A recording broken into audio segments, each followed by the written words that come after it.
Nous ne sommes pas sur les remparts de Carthage. Pourtant, nous surplombons bien la Méditerranée. Nous sommes à Ochi, village fantôme.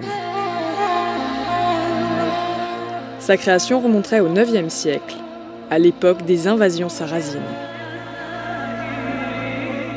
Là, on arrive à Ochi, qui est quand même perché à 377 mètres d'altitude. Pourquoi avoir été se percher ici?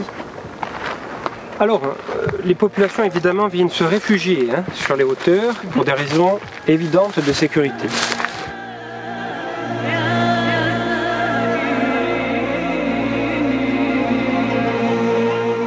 Surtout, il faut imaginer que pirates et autres brigands qui passaient dans le coin ne cherchaient pas des trésors, comme on pourrait les chercher aujourd'hui peut-être à Ochi, mais surtout rafler les populations pour les vendre sur les marchés aux esclaves. Une amorce de déclin au village qui se poursuit au XVIIIe et qui s'accentue considérablement pour en arriver finalement à la dissolution de la commune en quelque sorte au XIXe siècle. Il y a le développement à proximité d'autres villages qui sont fondés sur d'autres types, comme Lumio par exemple, qui est un village qui se trouve beaucoup plus bas, à proximité de la mer, avec beaucoup plus de facilité. Je parle notamment des transports évidemment, la construction des routes qui va permettre de cheminer de l'un à l'autre avec beaucoup d'aisance. Qui a fondé ce village? Alors la fondation du village, traditionnellement, elle est donnée à une famille, une dynastie même, qui va s'étendre pendant près de 1000 ans, visiblement, la famille Giudicelli. Moi je vais vous présenter le descendant du dernier habitant du village.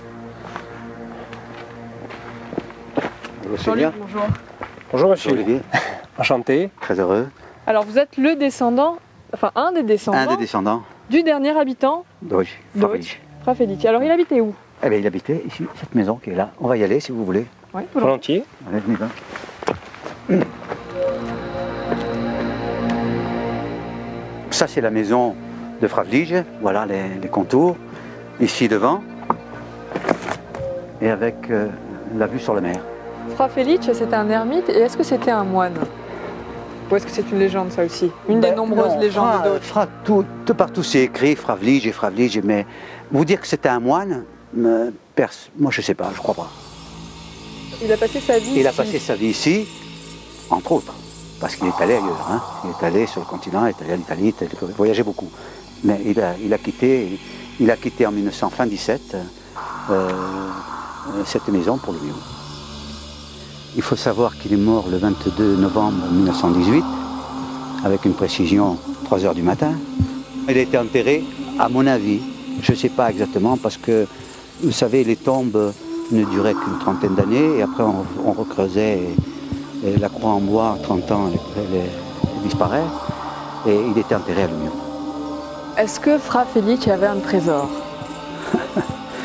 Il avait un trésor, je pense que le seul trésor qu'il avait, c'était le passe-partout scellé en lettres d'or de Napoléon III, qui lui permettait de vagabonder comme il l'a toujours fait pendant une grosse période de sa vie, jusqu'au jour où on lui a volé.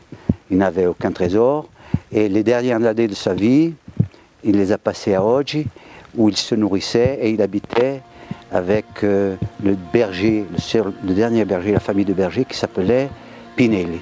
Fra Felice, c'est beaucoup de peut-être.